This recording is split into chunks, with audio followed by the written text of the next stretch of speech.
उफरी में स्कीइंग का लुत्फ उठाने और दिन भर की मस्ती के बाद कुमार, कामना, प्रशांत और पायल शाम को बीएमडब्ल्यू में बैठकर शिमला की ओर लौट रहे थे।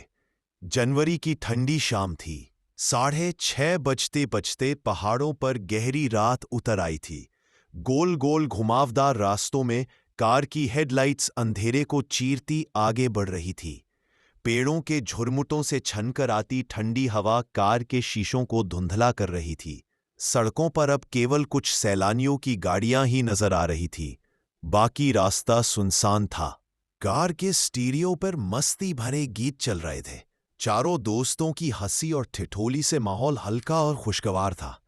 लेकिन तभी माहौल ने करवट ली। अरे यार, कार झटके क्यों मार रही है?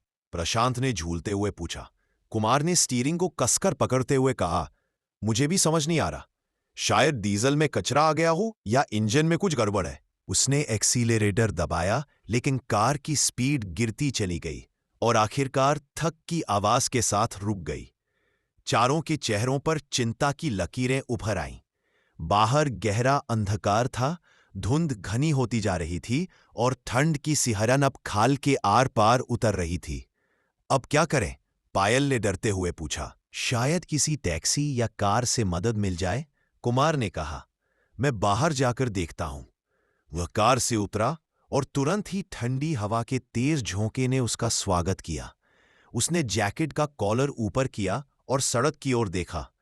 धुंध इतनी घनी थी कि 5 कदम दूर तक कुछ भी दिखाई नहीं दे रहा था।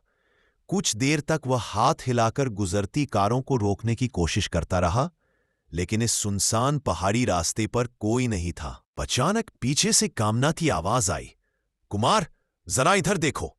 कुमार ने पलटकर देखा। धुंध के बीच एक टिमटिमाती रोशनी नजर आ रही थी।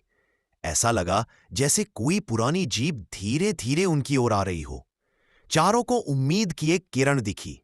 जीप पास आई और उसके अंदर से एक बूढ़ा आदमी उतरा, लंबे कोट में, सिर पर टोपी और हाथ में लालटेन। क्या हुआ बेटा?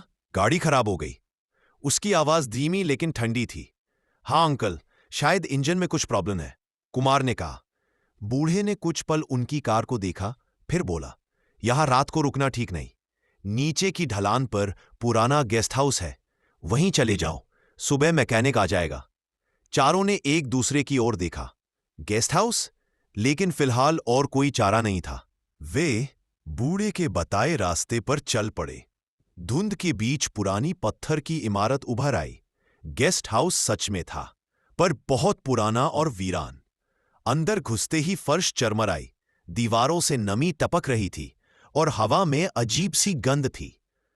यही रात काट लेते हैं, प्रशांत ने कहा। वे चारों कमरे में बैठे आग जलाने की कोशिश करने लगे। तभी पायल ने डरते हुए कहा, कुमार, वो बूढ़ा अंकल, उसकी परछाई तो थी ही नहीं। सब सन्न रह गए। बाहर झोंके की तरह हवा चली और दरवाजा अपने आप बंद हो गया। चारों ने एक साथ पीछे देखा। दीवार पर टंगी एक पुरानी तस्वीर में वही बूढ़ा खड़ा था और तस्वीर के नीचे लिखा था, शर्मा जी, इस गेस्ट हाउस के अंतिम केयरटेकर, जिनकी मृत्यु 1978 में हुई थी। उस रात के बाद चारों में से किसी ने भी उस रास्ते से दोबारा यात्रा नहीं की, क्योंकि जब सुबह उनकी कार मिली, वो अब भी वहीं खड़ी थी और उसके शीशे पर अंदर से किसी ने लिखा था, रात को रुकना नहीं चाहिए था।